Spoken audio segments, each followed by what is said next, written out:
Welcome to Coach's Corner, everybody. Thanks for watching this show. I'm your host, Coach Tripp. The show is brought to you by Sandy Sansing Chevrolet. We got our Wednesday night crew, half of it down below. Billy Pendock, my teammate at Liverpool, and Billy was our guest teammate at Syracuse, our guest, Gerry Feehery. Gerry, man, thanks for being on the show today. It's awesome. Thanks for having me. This is going to be a lot of fun. Yeah, it is going to be fun. All right. I always start at the beginning, man. I remember you when you were up at Syracuse. You're a couple years older than Billy and I when you went up there. Billy and I both wanted to go to Syracuse, but you're from outside Pittsburgh. Is that right? You went to high school at Cardinal O'Hare High School. But talk about growing up. Talk about your mom and dad and your siblings. Yeah, outside of Philadelphia. And I grew up in a family of 7. We had 7. I had 4 sisters, 3 brothers, and my dad was a machinist. Mom was a housewife, and both hardworking people. Learned a lot from about working hard from them. And my dad got ill early. I guess he was around 38 when he first got cancer. And all during that part of the life, kind of affected the relationship of knowing how he was. I mean, we didn't know. They did the major operation on him, and I was, a little kid, maybe 7, when it happened, and just never really realized, how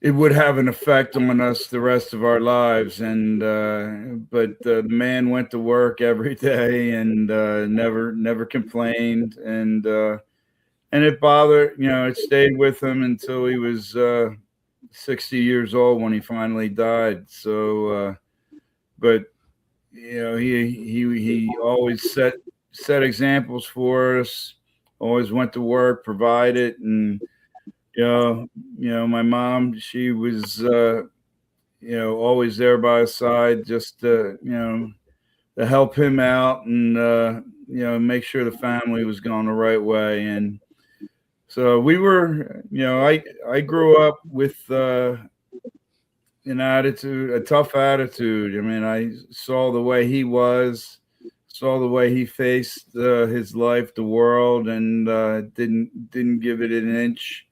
And as I was growing up, playing sports, I played everything. Wasn't good at everything, but I was pretty good at basketball, baseball, and just was never going to give in. I just might not have been the greatest athlete, but I was pretty darn good. And and it took a while until football came into the framework. And once I really got the feel for that, that became my main sport. And it wasn't because I was big or anything, but I have to say, I learned to be tough. I learned to be mean, and I learned what you had to do to play the game. Man, your dad owned a machine shop with your uncles. They had season tickets to the Eagles before you were born. Yeah. And your dad, I think your dad attended the 1960 championship game against the Packers. Talk about growing up. Talk about growing up an Eagle fan and how you became, the boyhood man. Local boy makes good. You played like 4 or 5 years for the Eagles. That running out of that tunnel or running out of the stadium with your uncles and your father, man, that must have been something else. Well, I always feel that I have a little, I have Eagles blood in me, because I was born in 1960, the year that they won the first the championship. My dad was at that game. He was, he was 60 when he was, when he passed away. He was 60 when I, was trying out for the, for the Eagles. And, I always tell people, I said, it's not what you do when people are watching, that, show what you're going to be. It's what you do when no one's watching. And, the last conversation I had with my dad, he was in the hospital. He said, "You're going to make it." And he said, "I know, because I saw, because I did see you when no one was watching. I know what you did." And so that was an awesome, thing for him to say. And of course, unfortunately, he passed away when I was in training camp my rookie year, which was very tough. But there was a lot of great things with the Eagles. Going to training camp. My uncle took us when we were little, going to training camp and meeting some of the guys. I remember on the boardwalk, my dad knew who he was. It was Steve Van Buren. He brought me over, and Steve pats me on the head, and he said, "Oh, here's a future Eagle." I mean, just stuff that like that. And going to the game, the first game I ever went to was we drove to my grandmother's house, jumped on the trolley, took it into Philadelphia to Franklin Field, walked through the campus there at Penn, and I mean, it was just amazing, just the atmosphere. And I grew up a stout Eagles fan. I knew them all, and Eagles weren't always good, but they were my guys. And that's who I wanted to be. And I did, have the dream of, wearing Eagles wings on my helmet. And, I'd go as far as, I'd play one-on-one football with my buddy, in the alleyway, and tackle football. And, he was one Eagle, I was another Eagle. And, it was all cement, all brick, and it was all tackle. So it was it was full go. And so at some point, it just everything came rolled up in the right package. And I saw that football was going to be for me, and started to work at it. Let's talk about that. Let's talk about how you got there. Let's talk about working in the dark. Let's talk about your high school team and a coach that inspired you, or how did you get to Syracuse? Tell all about that, Gerry. Well, I was no Bill Pendock, believe me. I was not a huge guy like him. I was like I said, in 8th grade, I finally I was out on the field, and all of a sudden it started clicking, and I started to know what to do, started to hit, and I really liked to hit. And and that, of course, the way we played football, the more physical you were, the better you were going to be as a football player. So, but I went out for quarterback in 8th grade. I had been a lineman all the other time. I said, I know how to throw the ball. Let me go out. And, I'm the quarterback for 1 week till my best friend comes back from vacation, and my dad had taught him how to throw the ball, and he ends up taking my spot as quarterback.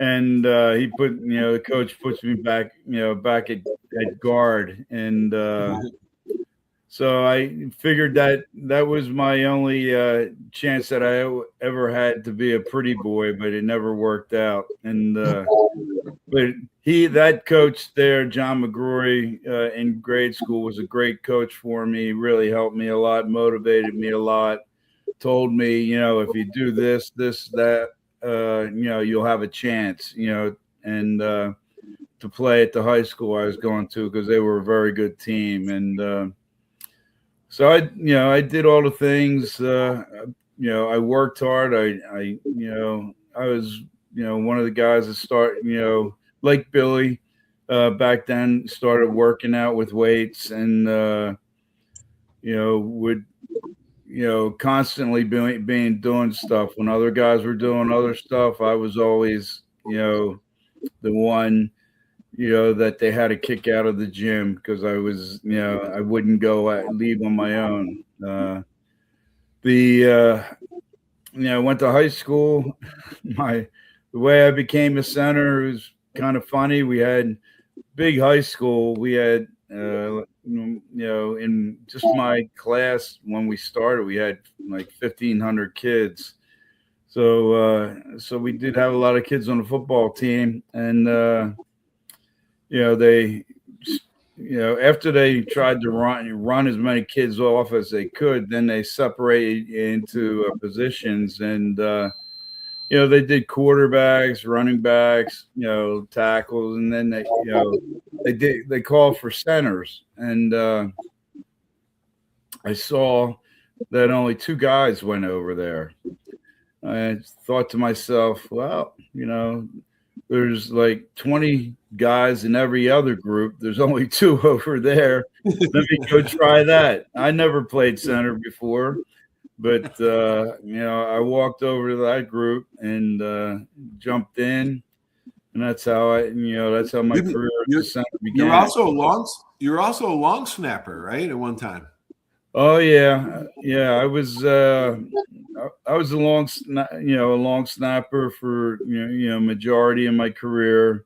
And that was kind of, when you became a center back in those days, I mean, that was kind of expected that you learned how to do that. And right. So I did. And I built it from there. And then, I was starting center on a state ranked program as a sophomore at 165 pounds. So, oh yeah, attaboy. And, attaboy. Billy Adams Jr. But I kept going, and had a great coach in high school, Mr. D'Alessandro, one of the best coaches I ever had. Taught, he wasn't a yeller or screamer. He was an instructor. Taught you how to play the game, and it was really great. And I just kept on working, and stay, eating. I went from, by the time I got out of there, from 165 pounds as a sophomore, I was 235 as a senior. And the only thing that changed with me was that my senior year, they moved me to tackle, because of the offense we ran, and the coach thought I'd be better suited. And so I think that might have thrown some of the scouts off, because all of a sudden I didn't have the same number as I did the previous 2 years, and I was playing tackle. But they figured out who I was. And who was your position coach at Syracuse? Did he know where you fit good? Your position well, coach the coach that recruited me, I mean, he was a great recruiter, and very impressive, Dennis Frizzell. The only problem is, when I showed up at Syracuse, my freshman year, Dennis was already had left and was coaching at Ohio State. So that's always difficult to go into a situation where you don't even have a mentor, to help you out. So, right. But anyway, yes, sir. I went and you only started 33 straight games. Jerry. Yeah.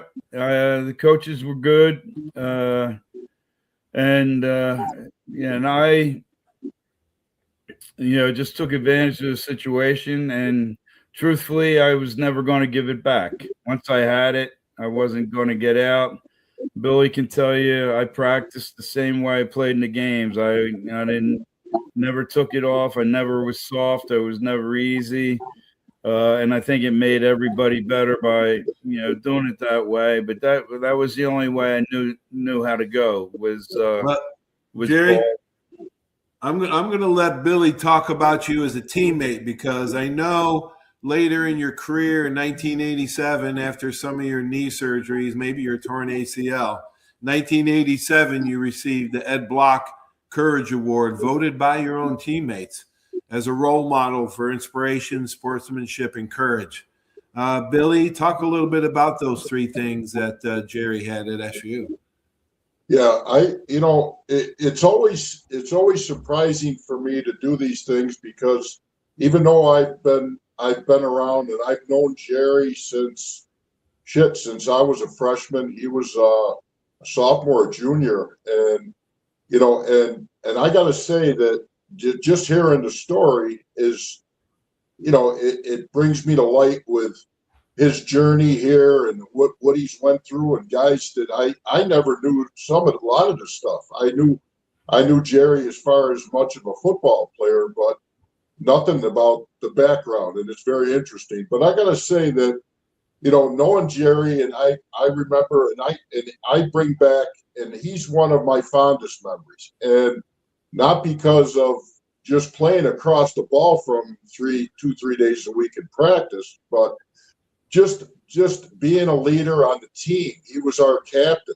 He was, and when he talks about toughness, he talks about doing things as an example, and everything he's saying is 100% true. And for guys or younger guys that are watching this is one of the last of the tough guys that played the game. And I'm here to tell you, my practices, we'd hit full contact at least 2 or 3 times a week, and it was ones against ones, and it was brutal practices. I mean, the camera was up above you; it was watching every move, and we were going live inside run for an hour and a half, 2 times a week, full live, and stuff that they don't even understand nowadays.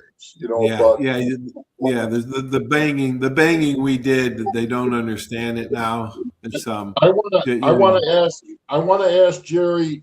I got a couple questions for him. I want to ask him what it was like getting caught in the coaching change on your sophomore, junior year, and when Frank Maloney left and Coach Mack came in. Now, we were both Maloney guys. I was recruited by Frank. You were recruited by Frank. And I had a lot of respect for Frank Maloney. I had the utmost respect for him. But I want to hear in your words what you thought about the transformation from Frank to Mack. Well, it's been a long time now, but Coach Maloney, like I said, when I got there, my recruiting coach was no longer there. So I had nobody, that was in my stable, so to speak, that I could go to if I had any problems or whatever. I had nobody. And so I was kind of on my own, floating out there. I liked Frank. He was a good guy. I didn't have a lot of conversations with him, but I just put the blinders on and went to work. And I felt maybe I should have even played earlier than I did, but my my decision to dealing with that was just work harder and finally get a chance to beat somebody out and not give the job back. And I think my persistence, my determination, my fierce competitiveness eventually was what got me into the position. And I think Coach McPherson saw that, and he well, of course, Ken Astor came in at that point, and who was who was crazy in his own right, but so I it was a you walked on eggshells some points because you really didn't know. I didn't have somebody telling me you're doing great, you're doing good, you're doing what we want, but I knew on my own. I said I have to be doing the right thing or else they'd be pulling my ass out of here. So, and Coach McPherson was a good guy. He was someone that would try to help you with life, and as it as football affected it, and as as football affected life, and as life affected football, he would try to talk to you about things like that.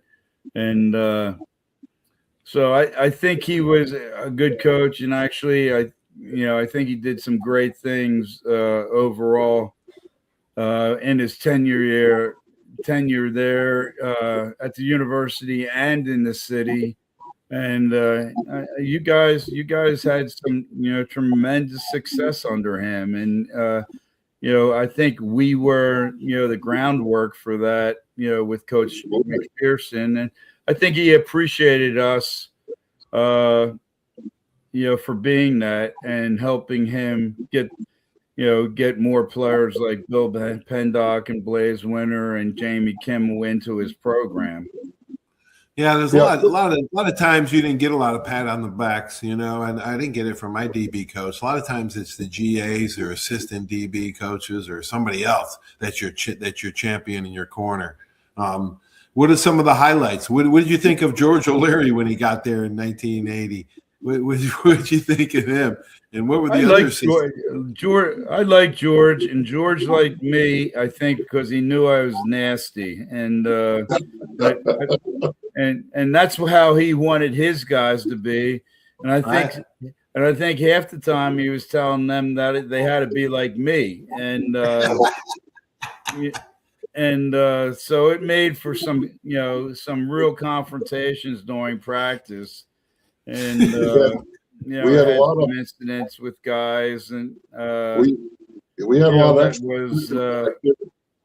stuff happens. But I always liked George's mindset. I thought I thought he was a good coach. I thought he got the best out of the guys that he had in there, and it seemed like his guys really liked to roll with him too. Now, quick story before Gerry brought this up. I mean, we went at each other for 3 years up at Syracuse every day, and I end up leaving. Gerry leaves early, leaves before me. I end up leaving, and then I end up falling over to the Jets there at some point. So we're in the middle. I don't know if it was the middle of the season, preseason game. I forgot what it was. But we're playing Philly, and I come out on the field, and I'm lined up across. They break the huddle. I look up, and who do I see? Gerry Feehery staring across the ball at me. Clock's running down, and I'm looking at him, and I'm going, Jesus Christ, is that him? I go, Jesus, it's like a nightmare, for Christ's sake. I got my bell rung about 100 times at SU. Now I got to bang with this guy at the next level. So that was so funny. I was like, Billy, what the hell are you doing out here? I was like, I think you guys actually, for the first time, brother-in-lawed each other, maybe a little bit. We had the biggest laugh. I mean, it was so funny. I mean, it was just so great to see him. It was the love I had for him, and just seeing him, and it was like, wow, I don't think I can even, being a tough guy, all of a sudden he had me softened up, and I was thinking, instead of thinking about knocking his head in, I was thinking about the times that he had me over his house and his mom fed me like a king. I mean, oh my gosh, no wonder he's the size he is.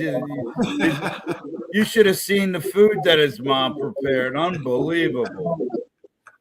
Unbelievable. I played 3 years. Gerry, So good. Now we're on live on the air here. We're going to be. You can tell us which are the top 3 guys you ever faced at nose guard across from you. Who was the toughest son of a bitch you ever stood across from? And it's okay. You can say it. Yeah, he spent 6 years in the league, Billy. So it's going to be an NFL guy. Well, Billy, you definitely were one. Because for all the headaches you gave me every week. I mean, it was like blocking a brick wall every day. So, but oh yeah, big refrigerator. People ask me who was the best that I played against, and for 6 years at Philadelphia, I mean, I had Reggie White, I had Jerome Brown, and I'm telling you, you go into games, and the National League East was very tough. The Giants were tough. I mean, the Redskins were tough. They had Dave Butts. They had Mann. They had Manley. They Giants had Burt. They had Taylor. I mean, there were great defensive linemen. When I played, but I have to say, every day I had to go against, the best lineman in the league was Reggie White. And, he would play on nose sometimes. I mean, with Buddy's 46 defense. And I always said, said to myself, I said, if he gets traded in this division, I'm retiring, because I couldn't play. I said I couldn't play against him for a whole game. I mean, he was so God. How good was he, man? I talked to Kent Johnston, who was good friends with him with the Packers, and Kent says he went over to his house one time to eat dinner, and his wife, Reggie White's wife, had all the cupboards and all the food locked up with an actual lock. Oh man. Well, he was not this. Yeah, he came in right from the USFL to us, and in that year he had 21 sacks. And but I always say God makes everybody special, but he made him a little more special, because he wasn't this. I was a man out there, and he wasn't the same type of man I was, because I remember one time, doing one-on-one pass blocking, and having, taking the perfect set and the, hand position, and having him.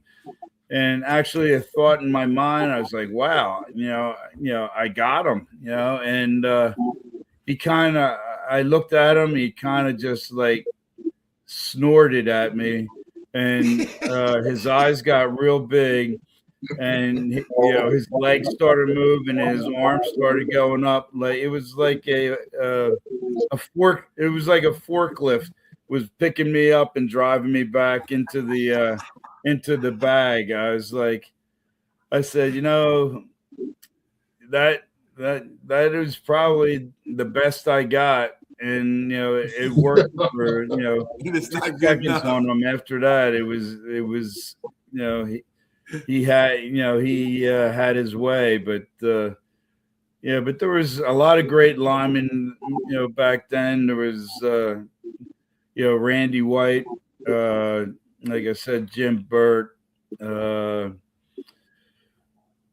Dave Butts was a huge guy that played. Joe Klecko. Well, Billy, you probably know Joe. You know, Yep. and so there was a lot of great defensive linemen that I had to face. And Gerry, you played twice as many years in the league as average. You played over 6 years. Yeah, I actually played. Back then, I actually played 7. I played my last year was with the Patriots.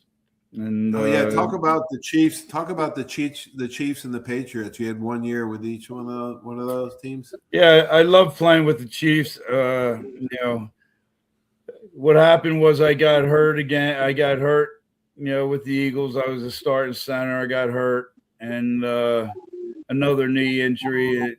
That knee injuries. I never got hurt in college and in high school and pros. The knee injuries started to hurt me. So my 3rd year starting with the Eagles, I got hurt, and they put me on injury reserve, and came back, and I was playing.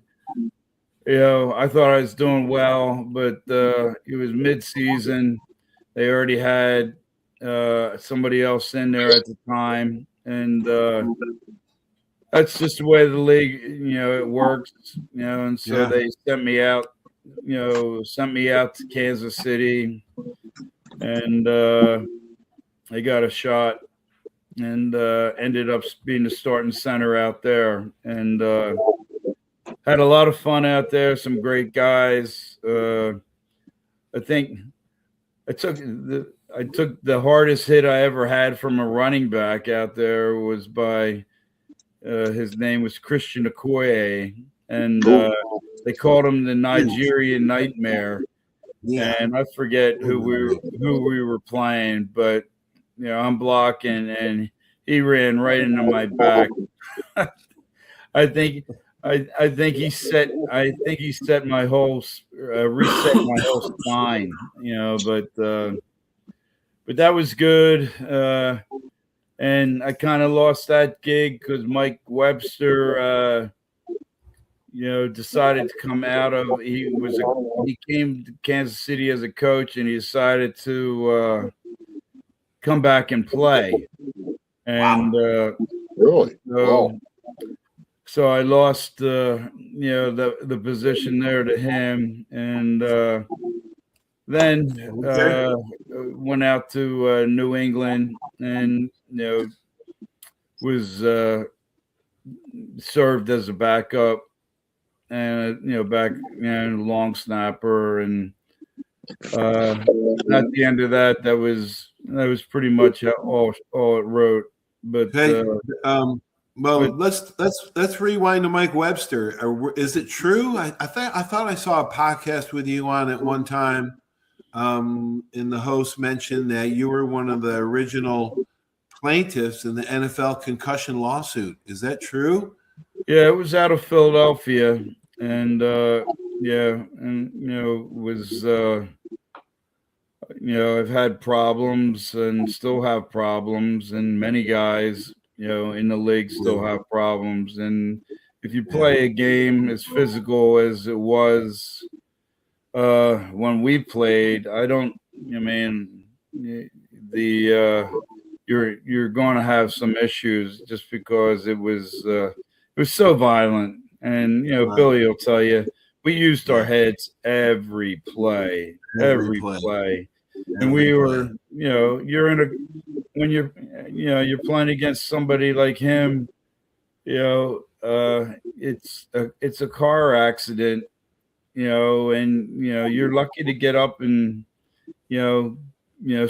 survive just those plays when you're in a car accident, and you think a game you might play 60 plays, but in a week of practice, there's 300 plays that you're banging heads, and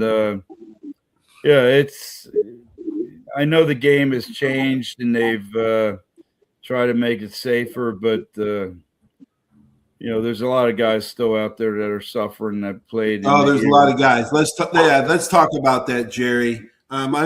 Billy and I only played a couple years in the pros.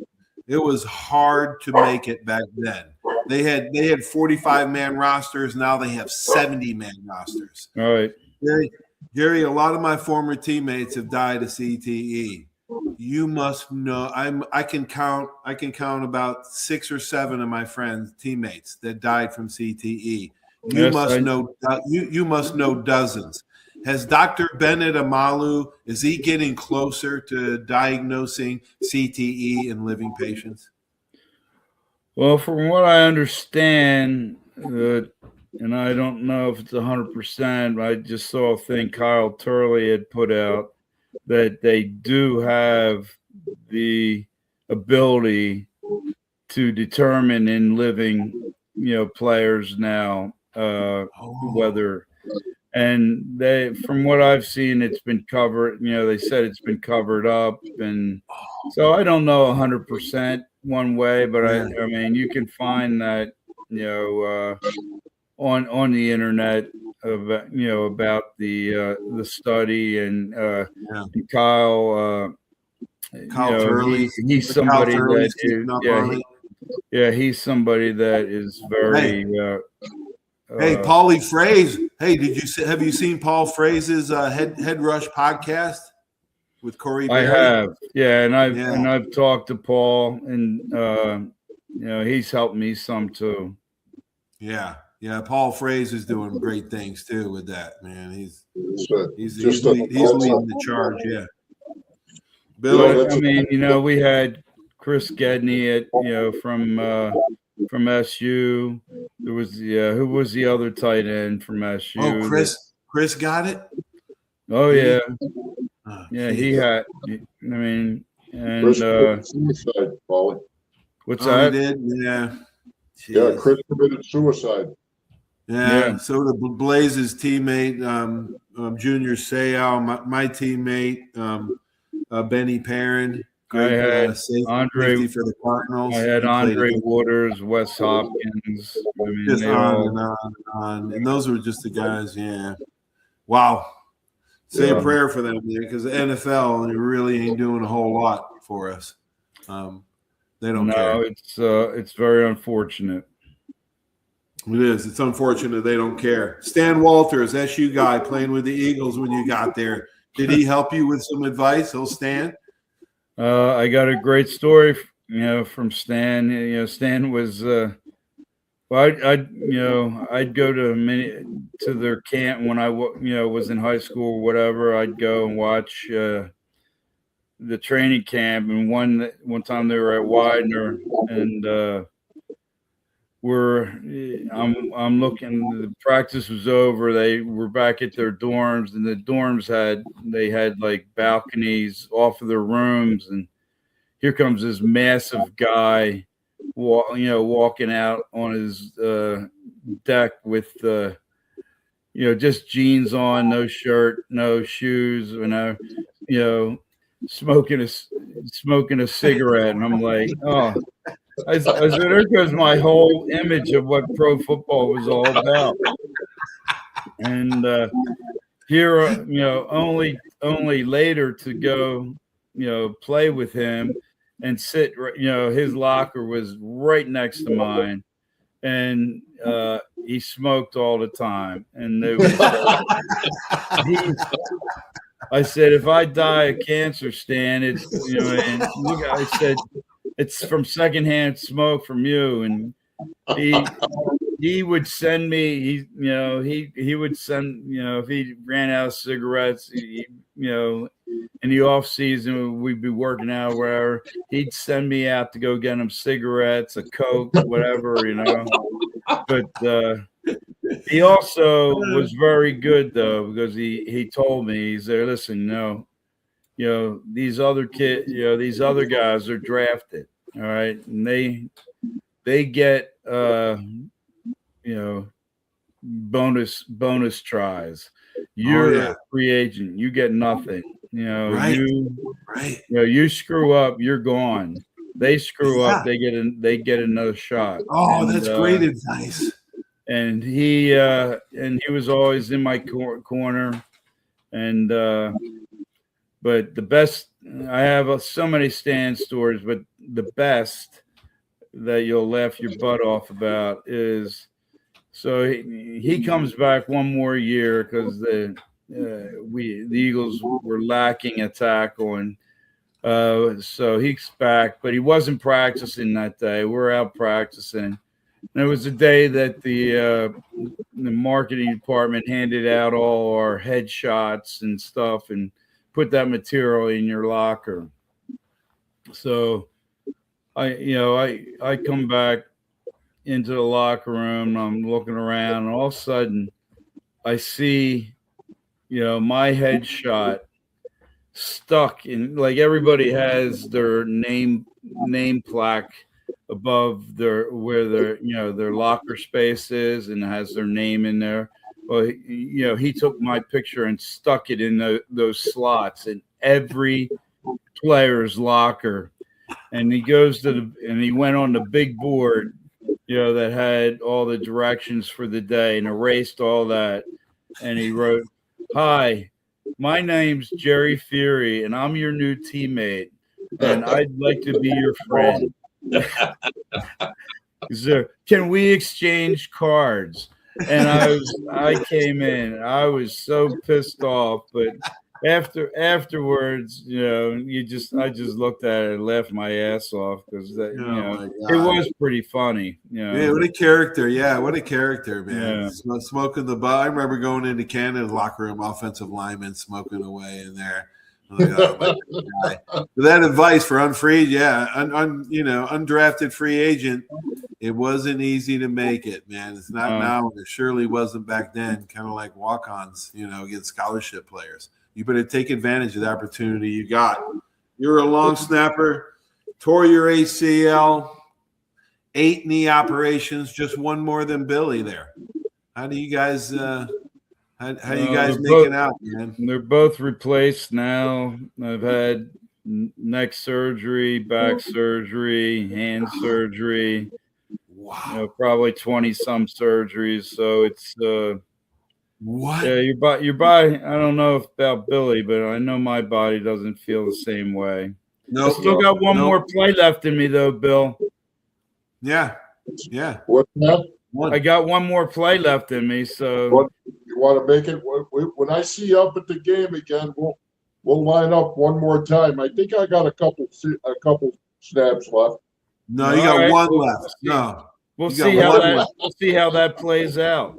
Yeah, that's all one, and we all got one play.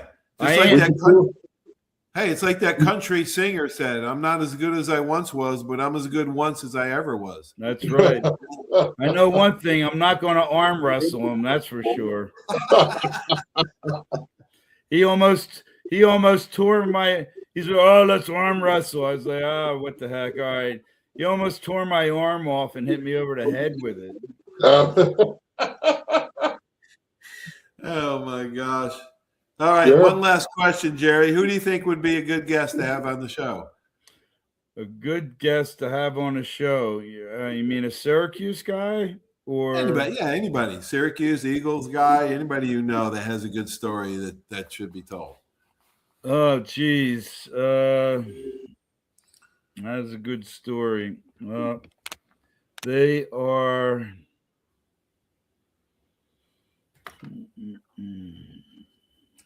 Some of your old Eagle buddies? Yeah, let me think. I was thinking, Kent Johnson was really close to the Reverend, and he was actually Brett Favre's best man. So who would be a good guest would be Mike Reichenbach. Mike Reichenbach played middle linebacker, and he's from East Stroudsburg, and he made it as a free agent. And he was the guy when Buddy came in, he was always calling him Rockenbach. Hey, or 55, he treated him the same way he treated Singletary, So Mike would have a lot of good stories about it. He had a very close relationship with Buddy. Oh, he'd be a great guest. You're right. You're right about that, Gerry. I'd love to talk about Buddy and them guys. My one Buddy story, I'll tell you. When Buddy came in, and we're moving on from Marion Campbell, and Buddy's there, and I'm down there every day working out and busting my ass, and so it's one of the assistant coaches comes in. He's there. Buddy wants to see you in his office, and I'm like, geez, all right. So, what's this all about? Thinking, okay, he's getting rid of me or whatever. So, I go in there, and he's on the phone, and he just points to the chair and says, "Sit." And so I sit there. He's on the phone for an hour. And I'm sitting there just I'm boiling. I don't know what's going on. I mean, the sweat's coming out my temples, and finally gets off the phone and he looks at me. He's there. "You don't like it here?" I was like, "What?" I was there. He's there. "You don't like it here?" I was there. "I like it here fine, coach." "What do you mean?" He's there. "You never smile." You don't. I was like, I know.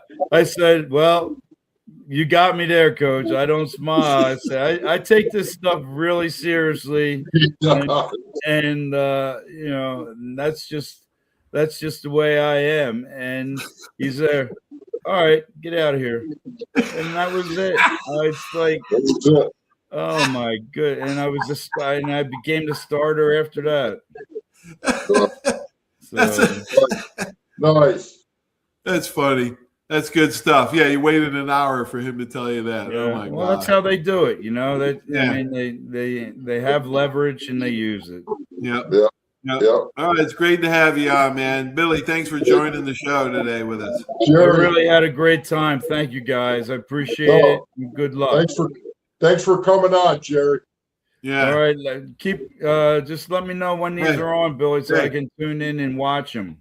Hey, go Big Orange. Go Orange. Roll Absolutely. Tide. Roll Tide. Roll Tide. See y'all. Bye. All right. Adios. That's good stuff. Wow. Gerry Feehery, a hometown hero. Philadelphia makes it on the Eagles. Man, how proud was that family and friends in that town going nuts in his time with the Eagles. I remember when he was at Syracuse. I remember that face. Thanks for watching the show. Everybody have a great sports weekend. We'll talk to you soon. So long, everybody. When it comes to buying your next car, truck, or SUV, you need a team that puts you first. Here at the Sandy Sansing dealerships, we're proud to serve Pensacola and the Gulf Coast with the best selection, trusted service, and deals that work for your family. Just like great coaches build great teams, Sandy Sansing builds lasting relationships with every customer who walks through our doors. Because when it comes to finding your next vehicle, there's only one name to remember. Sandy Sansing can. That's you trying to fix the plumbing yourself to save a few bucks. Doing things yourself doesn't always end well. The same goes for insurance. That's why Auto Owners works with local independent agents who tailor coverage to meet your needs and offer discounts for life, home, car, and business insurance. Because sometimes you need a professional to get the job done right. That's simple human sense. When it comes to buggies and golf carts, nobody does it like Buggy Works. Hi, I'm JP Wibbs. We've got the largest selection of golf carts on the Gulf Coast. We have a brand new 10,000 square foot state-of-the-art service center and showroom to keep you rolling. We're right here in the heart of Car City at 5831 Pensacola Boulevard. Open Monday through Friday, 8 to 5, Saturdays 9 to 3. Check us out at buggyworks.com. Buggy Works. Come by and see why we're the #1 Denago dealer in the nation. Are you riding around in a filthy vehicle? Dirty car no more. Visit Ronnie's Car Wash today to get it shining in no time. They have 3 convenient locations with another coming soon. The unlimited monthly wash packages start as low as $14.95 per month with free vacuums, multi-purpose spray, and towels. Visit them in Gulf Breeze, Navarre, Fort Walton, and soon Crestview. Don't wait. Wash today. Be sure to see Ronnie's Car Wash on Facebook to see the latest specials and discounts. You'll be riding and shining in no time. 75 years of service and high tech today, it's Pensacola Glass Company at 433-8348. High tech is a term often applied to advanced services and products in today's marketplace. And today, glass is much more than a simple pane of brittle, see-through stuff we hit baseballs through when we were kids. Glass is now a product with unique flexibility in both performance and application. And Pensacola Glass Company is growing right along. That's Pensacola Glass Company at 433-8348. When it comes to buying your next car, truck, or SUV, you need a team that puts you first. Here at the Sandy Sansing dealerships, we're proud to serve Pensacola and the Gulf Coast with the best selection, trusted service, and deals that work for your family. Just like great coaches build great teams, Sandy Sansing builds lasting relationships with every customer who walks through our doors. Because when it comes to finding your next vehicle, there's only one name to remember. Sandy Sansing can.